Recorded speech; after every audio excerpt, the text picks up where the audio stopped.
मित्राने तपासणी दरम्यान विमानतळावर बाथरूममध्ये डस्टबिनमध्ये टाकलेला डबा आणून दे, तुला पैसे देतो असं सांगितलं. त्यानुसार डस्टबिनमध्ये टाकलेल्या डब्यात 72 ग्रॅम चरस अंमली पदार्थ होते. हा डबा आणून देताना विमानतळावरील कंत्राटी कर्मचाऱ्याला स्थानिक गुन्हे अन्वेषण शाखेने ताब्यात घेतले. अधिक चौकशी करता त्याच्याकडे 2 लाखांचा अंमली पदार्थ सापडल्याने संशयित कंत्राटी कर्मचारी ओमकार मिठारी वय वर्ष 27 याला स्थानिक गुन्हे अन्वेषणने अटक केली आहे. ओमकार मिठारीने या आमिषातूनच अंमली पदार्थ पार्सल विमानतळ येथील बाथरूममधून बाहेर घेऊन आला. त्यानंतर त्याने मयूर मानेशी संपर्क केला, पण त्याने प्रतिसाद न दिल्याने ओमकार याने स्वतःच्या फायद्यासाठी अंमली पदार्थ विकण्यासाठी घेऊन आल्याचं सांगितलं. त्यामुळे जप्त मुद्देमालासह संशयित ओमकारला स्थानिक गुन्हे अन्वेषण शाखेने ताब्यात घेतले. त्याला गांधीनगर पोलीस ठाण्यात आणून त्याच्यावर गुन्हा दाखल करण्यात आलाय. कोल्हापूर जिल्ह्याचे पोलीस अधीक्षक माननीय निलोत्पल पलसर यांनी स्थानिक गुन्हे शाखेला अंमली पदार्थाविषयी कारवाई करण्यासंदर्भात विशेष मोहीम राबवण्याच्या सूचना दिल्या. त्या अनुषंगाने सतत अंमली पदार्थ विरोधी कारवाया चालूच आहेत.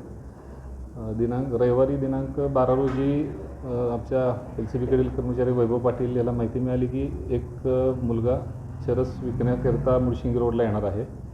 तर तिथं मी आणि आमचे अधिकारी कर्मचारी असे जाऊन तिथं ट्रॅप लावला. त्या मुलाला पकडलं. त्याचं नाव ओंकार मिठारी असं होतं. त्या ताब्यातून जवळपास 71 ग्रॅम चरस आपण हस्तगत केला.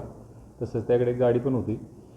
त्याला पुढील चौकशीत विचारलं की त्यानं हा चरस कुठनं आणला आहे. तर त्यानं सांगितलं की तो कोल्हापूर विमानतळावर एअरपोर्टला बेल्ट ऑपरेटर म्हणून कामाला आहे कंत्राटी पद्धतीनं. आणि तिथे काम करत असताना एक मुलगा त्याला एअरपोर्टच्या बाहेर भेटला. त्याचं नाव मयूर माने होतं. त्यानं त्याला सांगितलं की माझा एक मित्र आता दिल्लीला गेलेला आहे आणि त्यानं एक पार्सल टॉयलेटच्या इथं डस्टबिन आहे त्याच्यामध्ये टाकलेलं आहे, तर तेवढं घेऊन मी तुला पैसे देतो. मग त्यानं दिवसभरात ते शोधलं आणि ते पाकिट त्याला मिळालं. ते चरस आहे त्याच्या लक्षात आलं. त्यानंतर तो बाहेर आला तर ते मयूर माने त्याला मिळून आला नाही. मग त्यानं परत हे चरस विकण्याचं ठरवलं. मग विकण्याचं ठरवलं असता आपण त्याला ट्रॅप लावून पकडलं. यामध्ये असं परिस्थिती निष्पन्न झाली की काही दिल्लीची मुलं होती जी इथे कोल्हापुरात बऱ्याच वेळा येत असतात. काही राहण्यासाठी येतात, काही पैलवानकी करण्यासाठी येतात, काही मजा म्हणून येतात. तर त्यापैकी 3 हे मागच्या 2 महिन्यापूर्वी पण आलेले होते. एका ठिकाणी राहिलेले होते आणि परत गेले. त्यामुळे त्यांची इथं थोडीफार ओळख पण निर्माण झाली होती. आत्ता जेव्हा जे 3 आले त्यातला एक जण दिल्लीला जायचं ठरवलं होतं. हे चरस त्याच्याकडंच होतं. आपलं कोल्हापूर पोलिसांकडेच कोल्हापूर एअरपोर्टचं बंदोबस्त आहे. तर ते आपलं चेकिंग फ्रिस्किंग बघून त्याला भीती वाटली व त्याच्याही लक्षात आलं की आपल्या ताब्यातलं हे चरस सापडणार आणि आपल्यावर कारवाई होईल. या भीतीनं त्यानं टॉयलेटजवळ डस्टबिनमध्ये ते टाकलं आणि तो निघून गेला.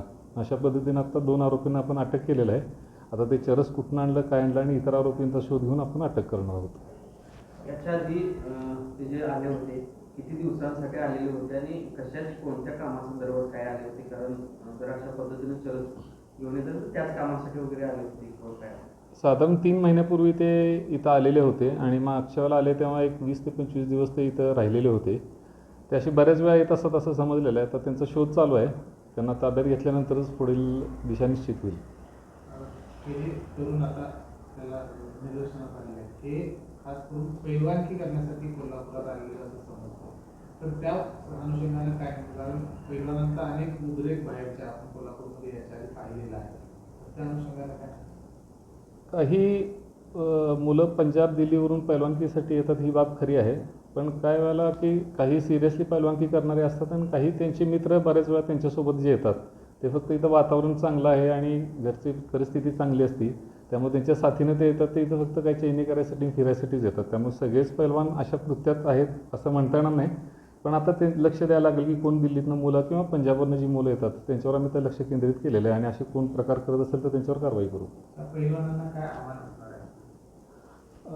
त्यांना पण असेच आमचं कोल्हापूर पोलीसतर्फे आव्हान राहील की आपण जर इथं पैलवानकी करायला येत असाल तर अगदी चांगलं आहे, आपण या इथं. पण आपल्यासोबत जे सहकारी येतात तर ते काय करतात, कशासाठी इथं आलेत आणि असे कुठलेही गैरकृत्यात ते सहभागी आहेत का, ह्याच्यावर आपण लक्ष देणं गरजेचं आहे. जेणेकरून आपल्याला नामुष्की टाळता येईल आणि आपल्यावर कुठलीही कारवाई होणार नाही याची दक्षता आपण घ्यावी लागेल.